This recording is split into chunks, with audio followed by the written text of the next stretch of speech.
Better পৰীক্ষা আছিলে exam, তো ভাবিলোঁ আজি অলপ আগতে 5টাত উঠোঁ, এতিয়া আজি 4টাত উঠিছোঁ। বহুত কাম আছে আৰু বাবুক অলপ পঢ়াব লাগিব। সেয়া মই শুই উঠি অলপ মুখ ধুই ঝাৰু লগাইছোঁ। ফ্ৰিজ বন্ধ কৰ। ঝাৰু লগাই আছোঁ।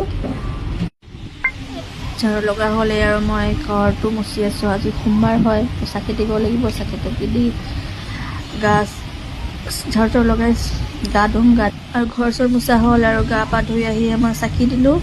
প্ৰভুৰ ওচৰত চাকি দিলোঁ, মহাদেৱৰ ওচৰত চাকি দি অলপ এতিয়া চাকি দি অলপ এতিয়া গৰম পানী গৰম কৰিম। চাকি দি গৰম পানী অলপ গৰম কৰিলোঁ মই খাবৰ কাৰণে, আৰু বাবুক দিবৰ কাৰণেও গৰম কৰিছোঁ। গৰম পানী গৰম কৰি বাবুৰ কাৰণে আজি ব্ৰেড বাটাৰ দিম। এয়া বাবুৰ কাৰণে ব্ৰেড বাটাৰ লগাই আছোঁ, আৰু লগতে ময়ো খাম। আৰু ৰাতিপুৱাই খালী পেটত গ'লে পেটটো পকাই যায়, সেইটো কাৰণে ময়ো অলপ এয়া অলপ গৰম পানী গৰমাই মই খাই লৈছোঁ।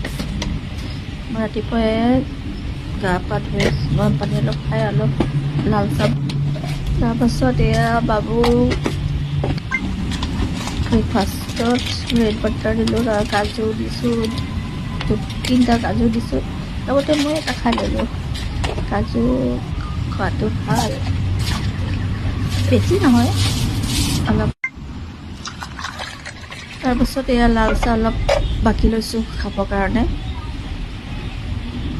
লাল চাহ অলপ খাবৰ কাৰণে বাকি লৈছোঁ। ব্ৰেড এপিচৰ লগত লাল চাহ খাম। আৰু দেখিছে মোৰ মাংস ইমান ওলমি।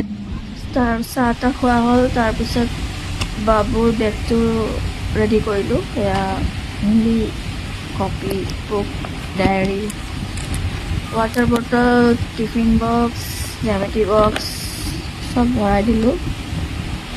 স্কুলৰ কাৰণে ৰেডি কৰিছোঁ, কিন্তু বাবু এতিয়ালৈকে উঠাই নাই। এতিয়া মই উঠাব যাওঁ। ৰাতিপুৱা শুই উঠিব মনে নকৰে, কি কৰিব দিয়কচোন।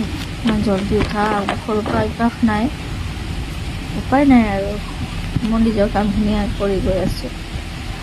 সেইটো বাবুৰ স্কুলৰ বেগটো মই ৰেডি কৰি তাক এতিয়া উঠাব যাওঁ। কিতাপ